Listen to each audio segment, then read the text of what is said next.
The champagne flute shattered against the hardwood floor, its delicate crystal splintering into 1,000 jagged stars. My hand trembled, not from anger but from the cold realization that had been creeping up my spine for weeks. The dining room, bathed in the soft glow of candles I'd lit for our 5th anniversary, felt like a stage set for a play no one would attend. The table was adorned with her favorite roses, their petals trembling in the draft from the open window.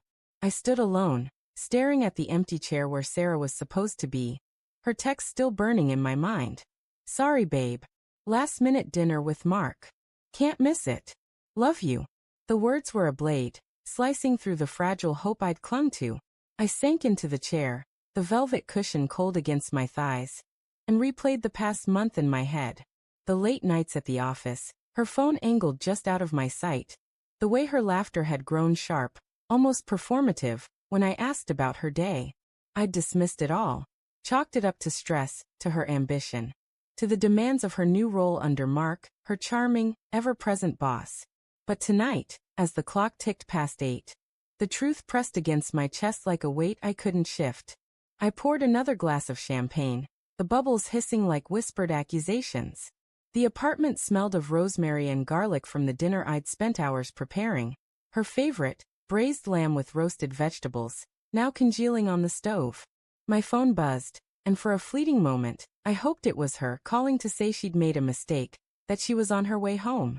Instead, it was a notification from her social media. A photo uploaded minutes ago.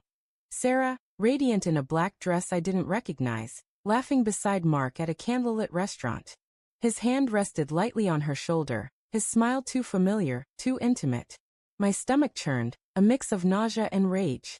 I wanted to call her, to scream, to demand answers, but my fingers froze above the screen. What would I say? Why are you there instead of here? The question felt pathetic, a plea I wasn't ready to make. Instead, I scrolled through her posts, each one a breadcrumb leading to a truth I'd been too afraid to face.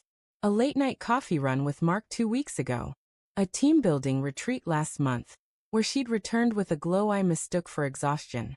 The signs had been there, flickering like fireflies in the dark, but I'd swatted them away, convinced love could blind me to doubt.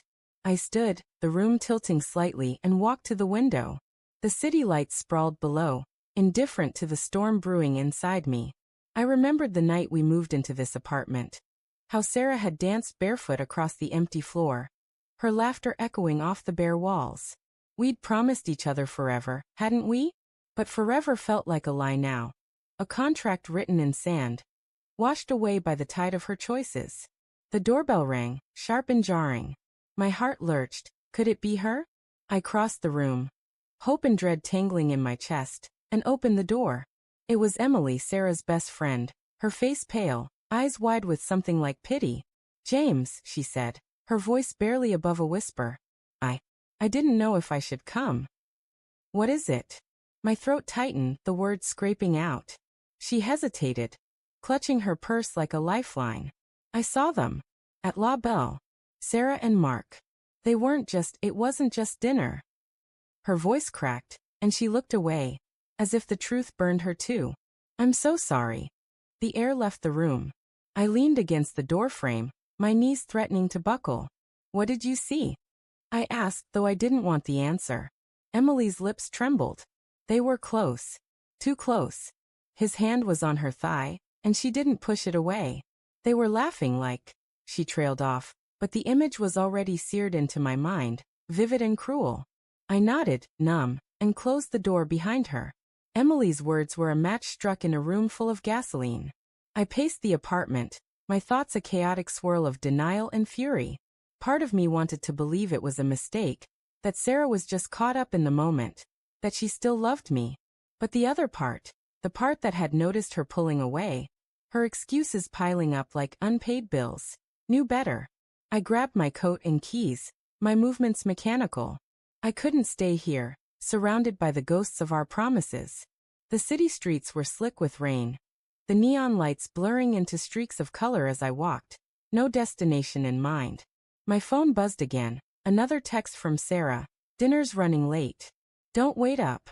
The casual dismissal stung more than the betrayal itself. I typed a response, my fingers shaking. I won't. Then I deleted it. Words wouldn't fix this. Words wouldn't undo the image of her with him. I found myself outside La Belle, the restaurant glowing through the rain-streaked windows. I didn't go in. I stood across the street, hidden in the shadow of an awning, and watched.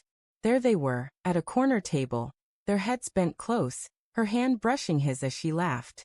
The sight was a punch to the gut, stealing my breath.